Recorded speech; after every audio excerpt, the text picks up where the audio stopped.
The things we're also trying to get is if you buy a car that was built in the USA, you get a deduction on interest.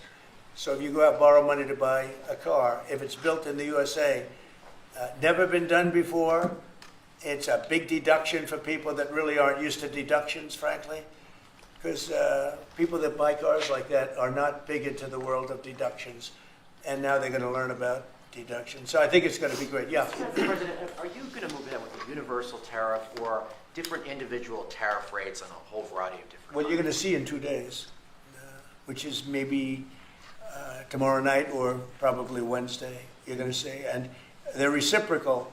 So whatever they charge us, we charge them, but we're being nicer than they were. We have a lot of countries, friend and foe. I always say friend and foe, but the friend in many cases is worse than the foe. They took advantage of us, and we are going to be very nice by comparison to what they were. The numbers will be lower than what they've been charging us, and in some cases maybe substantially lower, but we sort of have a world obligation perhaps. But we're going to be very nice. Relatively speaking, we're going to be very kind. Mr. President, you met with the chairman. Somebody said that about me the other day.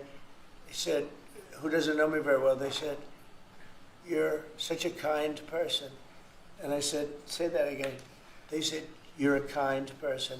I said, "I've never heard that before." It was a weird statement. I was kind. Who said that? I've heard of words that, I don't know, I better not tell you. You know, I've been called a lot of things, but it's sort of a different kind of a word. It's like an old-fashioned word, is that it? Mr. President, you met with the chairman of Stellantis today. Did Yes. he ask you for a pause on the auto tariffs? No. What was that meeting about? Just about some of the problems they have with the environmental, which we're going to clean up. Have any of the automakers... We're going to probably go back to 1920. If you look, we're going to go back probably to a 2020 standard. So we'll have 2020 standard, and that's just a few years ago. Oh, they're making it so difficult all over the world. They're making it. It doesn't mean a damn bit of difference even for the environment. It doesn't matter.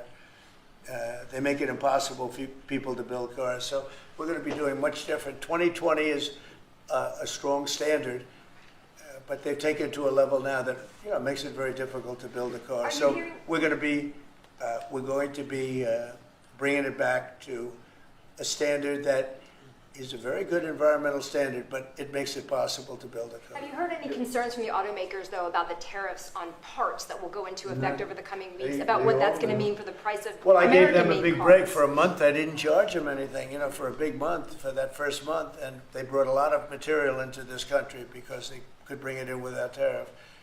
If you look at Canada and Mexico, they were driving hundreds of thousands of cars into the market because they avoid the tariffs by doing it before the tariffs go on, which would be Wednesday. And I saw some of your shows where cars are lined up for miles and miles. Some of them didn't have fenders on them. Some of them didn't have the roof on yet. They're driving it here brand new. They're driving it in because they want to avoid the tariffs. I let them have that. They sort of took advantage of it because, that wasn't part of the deal, but that's okay. Are there any They're countries- great American car companies, and so I gave them a little break on that. Yeah. Are there any countries that you're not targeting on Wednesday? Well, it depends. I said it's reciprocal. Not everybody has made a fortune, but almost everybody has, but not everybody. And the ones that haven't, we're going to be very nice to them. And on a separate issue, Because that word reciprocal is very important. What they do to us, we do to them. Okay, please. Can I just ask you briefly on President Putin? You said over the weekend, or indicated over the weekend, some frustration with him. How serious are you about imposing oil sanctions on No, Russian I want oil? to see him make a deal so that we stop Russian soldiers and Ukrainian soldiers and other people from being killed. But mostly it's Russian and Ukrainian soldiers. They're losing at least 2,500 human beings, beautiful human beings, a week. And I want it to stop. And some people would say, why do you worry about Russian soldiers or Ukrainian soldiers? I worry because they're just like you people. They're like us. They're like all of us. And I seem to have an ability to do those things. And if I can do that, I think it's a very worthwhile thing to do. And I think we will. No, I want to make sure that he follows through, and I think he will. I don't want to go secondary tariffs on his oil, but I think, it's something I would do if I thought he wasn't doing the job. I did it with Venezuela, secondary tariffs, and you know what happened? Every boat left the harbor. Did you see that? It was a beautiful thing to see. The whole harbor emptied out. My words weren't even finished. I have these massive ships. They're actually taking the hoses and dumping them into there. They couldn't get out of there fast enough because they know I don't play games. So I think he's going to live up to what he told me, and I think he's going to fulfill his part of the deal. Now, then you have Zelensky, and hopefully he's going to live up. I see he's trying to renegotiate the rare earth. You know, we did something because, as you know, the Europeans get paid back the money that they gave, and we don't, because Biden is an incompetent president. And he should have asked for rare earth, or he should have asked for the loans to be guaranteed in some form. That's what Europe did. Europe is in for probably $100 billion. And we're in for $350 billion. So we're in for more than 3 times. And now you could make it a little bit less than that, but it doesn't matter, whatever the number. We're in for substantially more than Europe. We could be in for $350 billion. They have no idea because Biden wasn't a good bookkeeper except for himself. And what happens is we made a deal for rare earth. It was all done. And I heard through you, I haven't spoken to them yet, but through you I heard that they're now saying, well, I'll only do that deal if we get into NATO or something to that effect. Well, that was never, number one, discussed. Number two, I think it's going to be long before Putin, they said you're not going into NATO. And it could be, that's probably the reason the war started, actually. We're hours away from a very special election. Wisconsin, Florida. I want to share your thoughts on Republican voters to not sleep on this. These are 2 very important races to get out and vote. Well, it's a big race, Supreme Court race in Wisconsin. It's taking place essentially as you know, it was early voting, and so we'll see what happens. It's a big race. I love Wisconsin. We won Wisconsin. Republicans typically don't do very well in Wisconsin, but I did. I actually won it twice. I actually probably won it 3 times to be exact. We played their side. Not probably. I won it 3 times.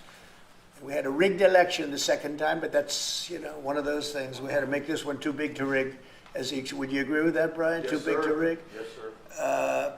So anyway, but yeah, there's a big race, and I hope you get out and vote for the Republic. The woman is a radical left lunatic, and let's see who wins. But the woman will be very bad, and you know, Wisconsin's a big state politically, and the Supreme Court has a lot to do with elections in Wisconsin. So if whoever it is that's running, including, you know, even Senate races, etc., but whoever it is in 4 years that runs, having Wisconsin is a very big, you know, we won it early and big, but winning Wisconsin's a big deal. So therefore, the Supreme Court choice, that is the one you're talking about right now.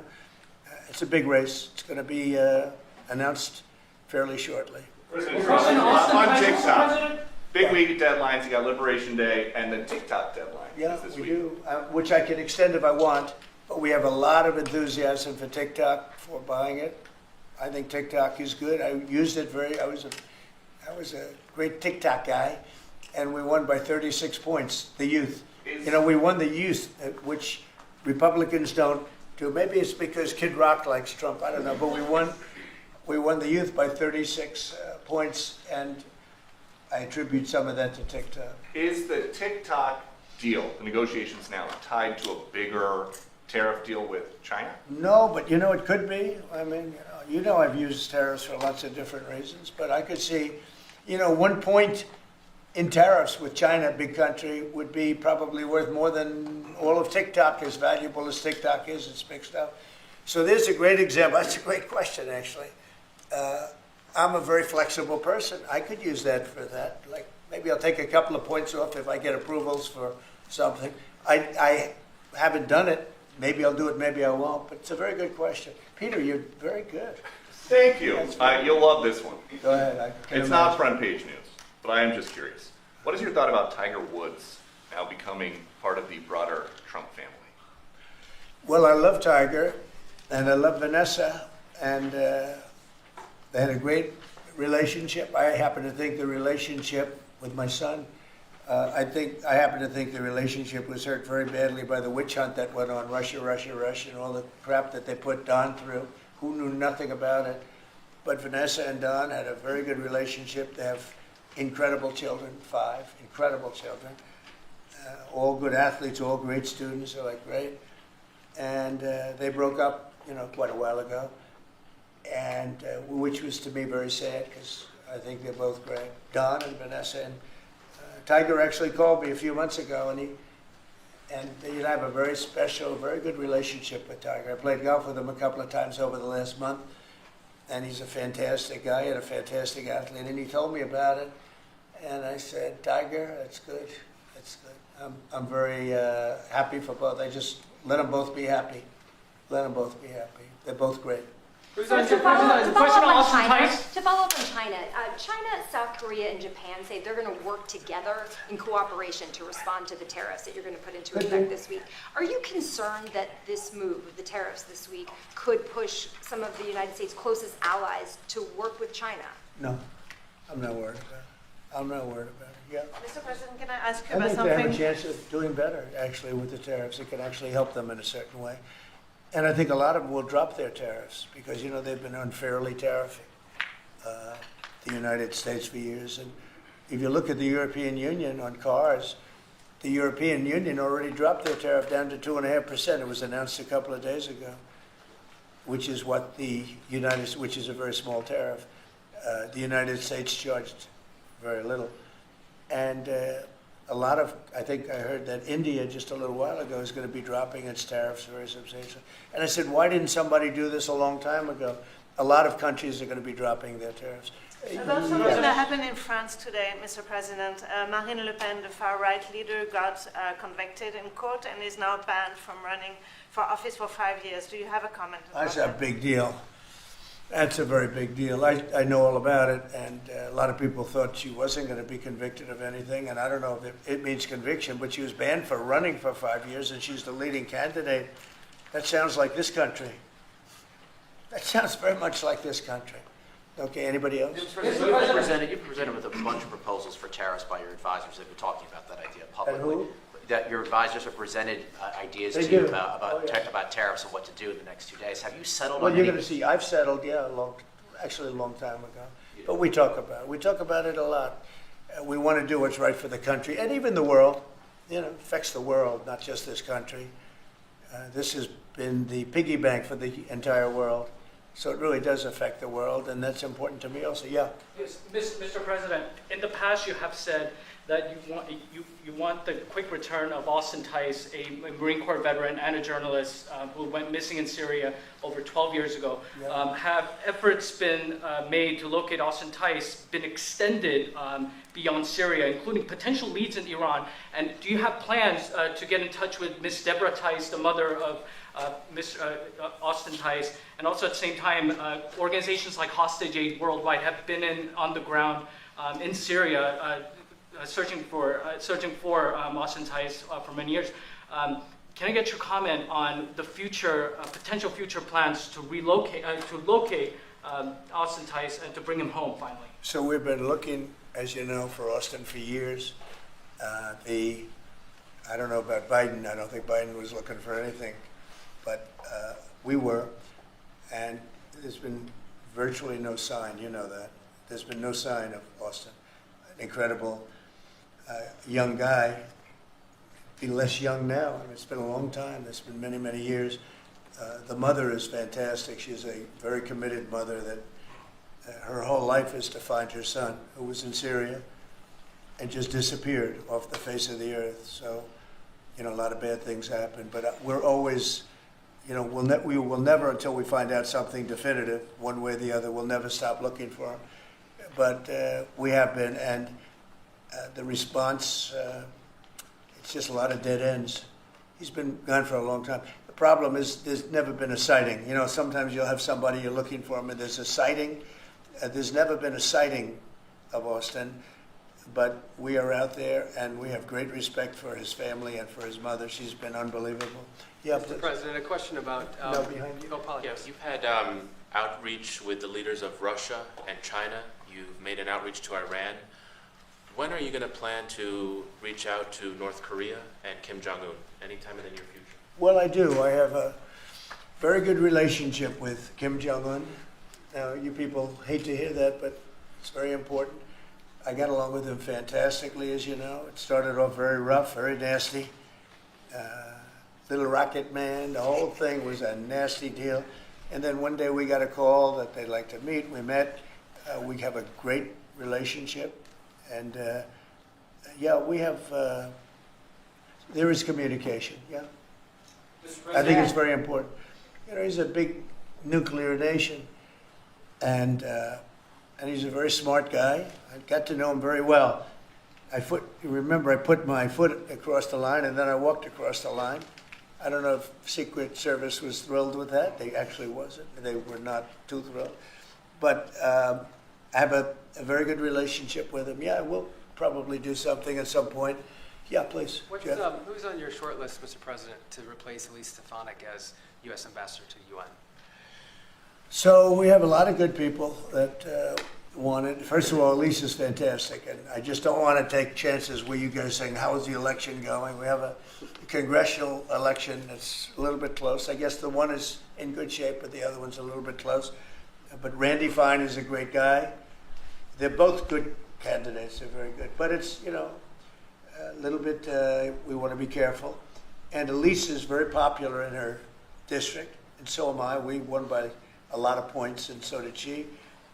And there's a lot of people that wanted to run for it, but we have no idea, are they going to win?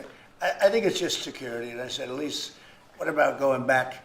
Because they love you there, and she's going to take a big leadership position with Mike Johnson and the group, the speaker. And I can tell you that for the replacement, we have a lot of people that have asked about it and would like to do it. David Friedman, Rick Grinnell, and maybe 30 other people. Everyone loves that position. That's a star-making position. And so we'll see what happens. But we have a lot of people that are interested in going to the United Nations, as you can imagine. Yeah. Just want to get a quick music question. Favorite song to play live is what? And then my question for you, Mr. President, your favorite rally you did last year, 2024, what was your favorite one? Favorite song to play live? Yeah, favorite song to play live. Oh, that's a tough one. It'd have to be one of the hits, probably Cowboy or Ball with the Bar. There's a song that I've played every night that was never a singular hit that I probably should not say the words to in this office right now. And then for you, Mr. You never President. met a certain person like me. His rallies are amazing. He does great and gets big crowds. He's really a star when it comes to that. He is a very talented guy. I would say maybe Madison Square Garden, because anybody that was there, the owner of the garden, Jim Dolan, who's, you know, to me always been terrific.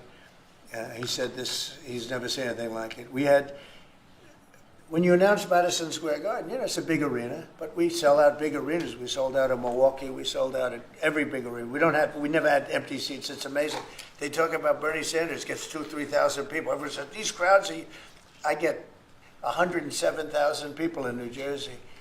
In Butler, PA, we had over 100,000 the second time.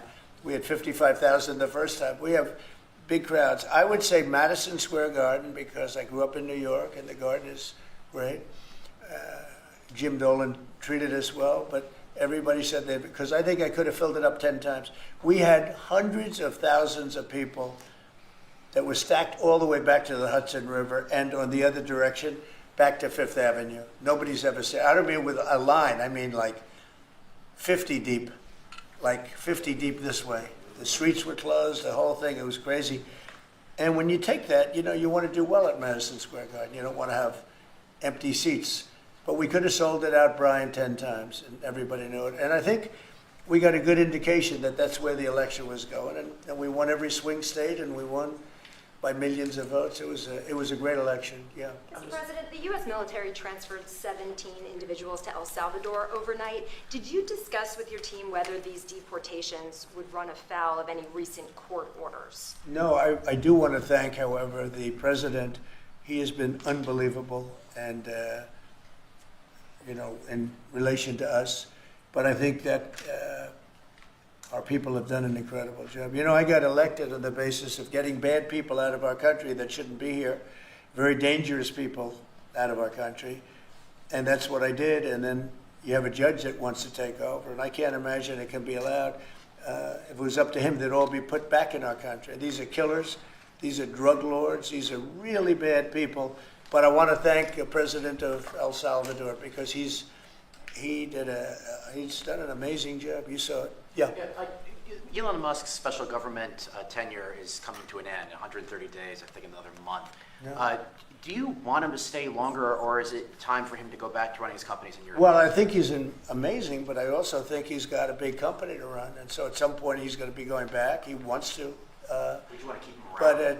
But I'd keep him as long as I could keep him. He's a very talented guy. I love very smart people. He's very smart, and he's done a good job. DOGE has.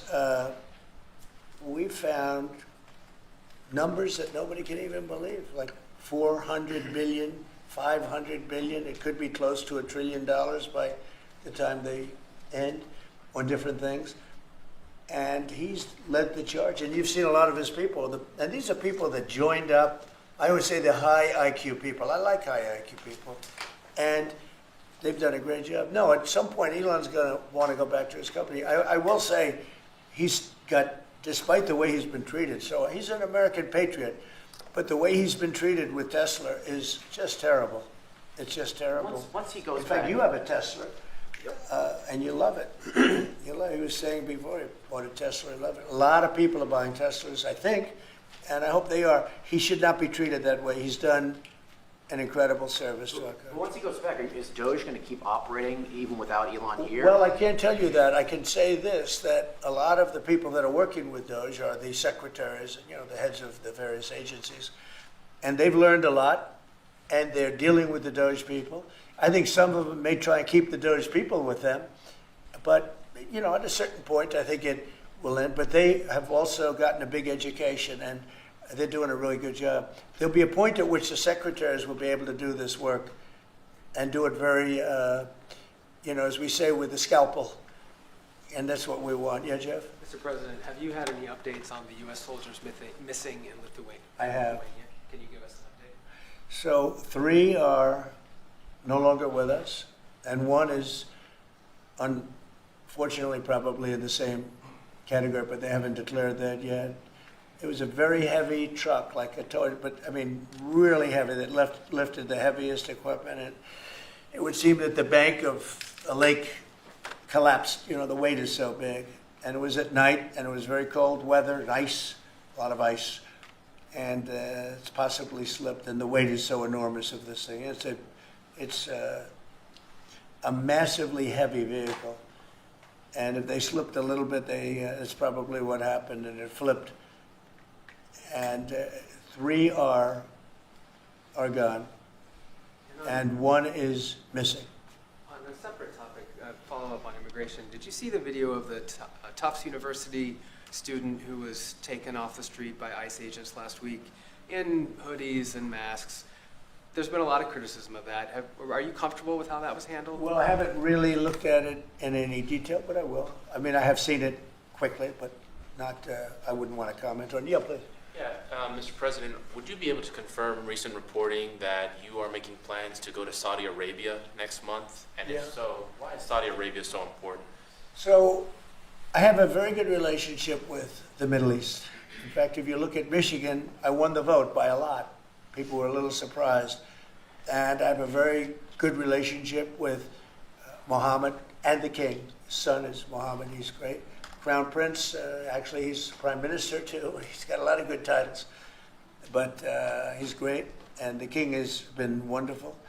And if you remember, last time I went to Saudi Arabia, I put him first on the list because they agreed to buy $450 billion worth of American goods, military and otherwise. And they did. And it was an unbelievable day. It was in this gorgeous ballroom, and companies were there from many, probably 100 companies. And they were given anywhere from $40 or $50 million to less. And more, actually. In case some of them were given numbers that were just many times that amount. I think we had a couple of $20 billion deals and big stuff. And it's a very rich country because of oil. And we are a very rich country ultimately when we straighten it out because of oil. Oil is always good. And I agreed to do it again, and they've agreed to spend close to $1 trillion of money in our American companies, which to me means jobs. So they're going to spend hundreds of billions of dollars giving them to American companies that are going to be making equipment for Saudi Arabia and other places in the Middle East. And for that, I think it's worth it. I did it last time, $450 billion, and the press was there. It was one of the most unique days I've ever seen, where companies would get up and you're getting $20 billion. They named the company, the chairmen were all there, every chairman and top person in the company. You remember that, Peter? I don't know if you were there. You might be too young for that. I was on the Democratic campaign trail. At the Oh, time, that so I was just- boring. This was a much better deal. But it was amazing, actually. It was an amazing day. We sold and we partook in $450 billion worth of investment into American companies. And they announced the company, the amount of money, $1 billion, $5 billion, $25 billion. And the chairman of the company, many of whom, are well-known figures, prestigious figures, great business leaders, they went up, they shook the hand of somebody, and they would sit down, and we just had a big investment made. So it was a record. Nobody ever beat it before. $450 billion worth of jobs. I view it as jobs more than anything else. And now we're close to $1 trillion, so it's more than double the number that we did when I first